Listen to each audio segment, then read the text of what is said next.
आकाशवाणी भोपाल से प्रस्तुत हैं प्रादेशिक समाचार।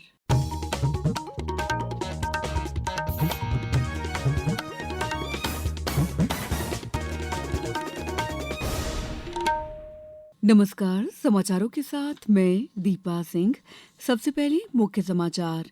प्रधानमंत्री नरेंद्र मोदी ने यूएई के राष्ट्रपति से खाड़ी क्षेत्र में सुरक्षित समुद्री आवागमन पर चर्चा की। प्रदेश कैबिनेट ने किसानों के हित में गेहूं खरीदी पर 40 रुपए प्रति क्विंटल अतिरिक्त बोनस देने का फैसला किया। मुख्यमंत्री डॉक्टर मोहन यादव ने रीवा से रायपुर के बीच नई विमान सेवा का शुभारंभ किया। और दिल्ली में आज भारत जनजाति महोत्सव की शुरुआत। देश भर के जनजाति कारीगर करेंगे अपनी कला का प्रदर्शन। अब समाचार विस्तार से। प्रधानमंत्री नरेंद्र मोदी ने कल संयुक्त अरब अमीरात यूएई के राष्ट्रपति शेख मोहम्मद बिन जायद अल नाहयान से टेलीफोन पर बातचीत की। प्रधानमंत्री ने यूएई के राष्ट्रपति को ईद की अग्रिम शुभकामनाएं दी और पश्चिम एशिया की मौजूदा स्थिति पर चर्चा भी की। सोशल मीडिया पोस्ट में श्री मोदी ने कहा कि उन्होंने यूएई पर हुए सभी हमलों की कड़ी निंदा की, जिनमें कई निर्दोष लोगों की जान गई और नागरिक ढांचे को नुकसान पहुंचा। दोनों नेताओं ने हारमुज जल डमरू मध्य में सुरक्षित और निर्बाध आवागमन सुनिश्चित करने के महत्व पर सहमति भी जताई। बातचीत के दौरान प्रधानमंत्री ने कहा कि क्षेत्र में शांति, सुरक्षा, स्थिरता की शीघ्र बहाली के लिए दोनों देश मिलकर काम करते रहेंगे। संसद ने कल विनियोग विधेयक 2026 पारित कर दिया है। वित्त मंत्री निर्मला सीतारमण ने कहा है कि सरकार ने पारदर्शी और व्यवहारिक ढंग से बजट तैयार किया है। राज्यसभा ने चर्चा के बाद इसे लोकसभा को वापस भेज दिया है। लोकसभा पहले ही विनियोग विधेयक को अपनी मंजूरी दे चुकी है। ये विधेयक वित्तीय वर्ष 2025-26 की सेवाओं के लिए भारत की संचित निधि से कुछ अतिरिक्त राशियों के भुगतान और विनियोग को अधिकृत करता है।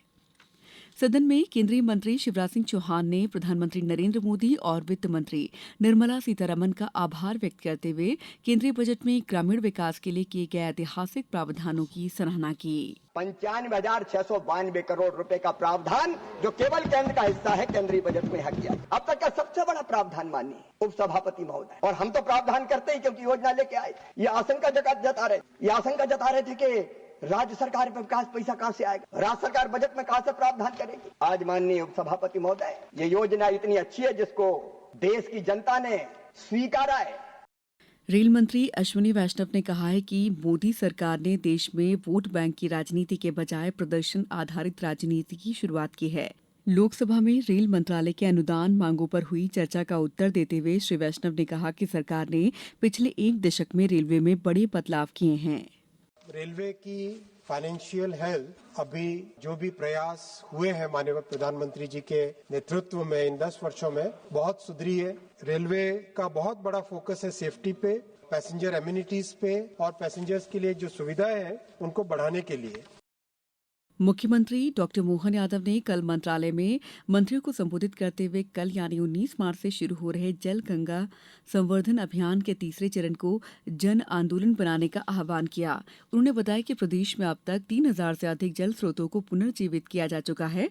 मुख्यमंत्री ने एक बड़ी उपलब्धि साझा करते हुए कहा कि हर घर जल योजना के लिए मध्य प्रदेश और राजस्थान का चयन एक विशेष करारनामे के तहत हुआ है, जिससे वर्ष 2028 तक ग्रामीण क्षेत्रों में टिकाऊ पेयजल आपूर्ति सुनिश्चित होगी। समाचारों में वक्त है ब्रेक का। ये समाचार आप आकाशवाणी मध्य प्रदेश से सुन रहे हैं। ये समाचार बुलेटिन YouTube पर Madhya Pradesh news All India Radio channel पर और Facebook साथ ही X प्लेटफॉर्म पर AIR न्यूज भोपाल पर सुने जा सकते हैं। इसके अलावा आप हमारी वेबसाइट newsonair.gov.in पर अथवा न्यूज ऑन AIR ऐप पर भी समाचार सुन सकते हैं। ब्रेक के बाद समाचारों में आपका एक बार फिर स्वागत है। मुख्यमंत्री डॉक्टर मोहन यादव की अध्यक्षता में कल हुई कैबिनेट बैठक में प्रदेश के विकास और किसानों के हित में निर्णय लिए गए हैं। रबी सीजन 2026-27 में समर्थन मूल्य पर गेहूं की खरीदी पर अब 40 रुपए प्रति क्विंटल का अतिरिक्त बोनस प्रदान करने की स्वीकृति देने सहित कई अहम फैसले किए गए। पेश है एक रिपोर्ट। मुख्यमंत्री डॉक्टर मोहन यादव के नेतृत्व में मध्य प्रदेश सरकार विकास और जन कल्याण के प्रति अपनी प्रतिबद्धता को निरंतर सशक्त कर रही है। इसी क्रम में मुख्यमंत्री डॉक्टर यादव की अध्यक्षता में आयोजित कैबिनेट बैठक में महत्वपूर्ण निर्णय लिए गए। बैठक में लोक निर्माण विभाग के अंतर्गत 4,525 करोड़ की स्वीकृति प्रदान कर प्रदेश में अधोसंरचना विकास को नई गति दी गई। साथ ही रबी विपणन वर्ष 2026-27 में किसानों को समर्थन मूल्य पर गेहूं खरीद पर 40 रुपए प्रति क्विंटल बोनस देने का निर्णय किसानों की आय वृद्धि की दिशा में एक सशक्त कदम है।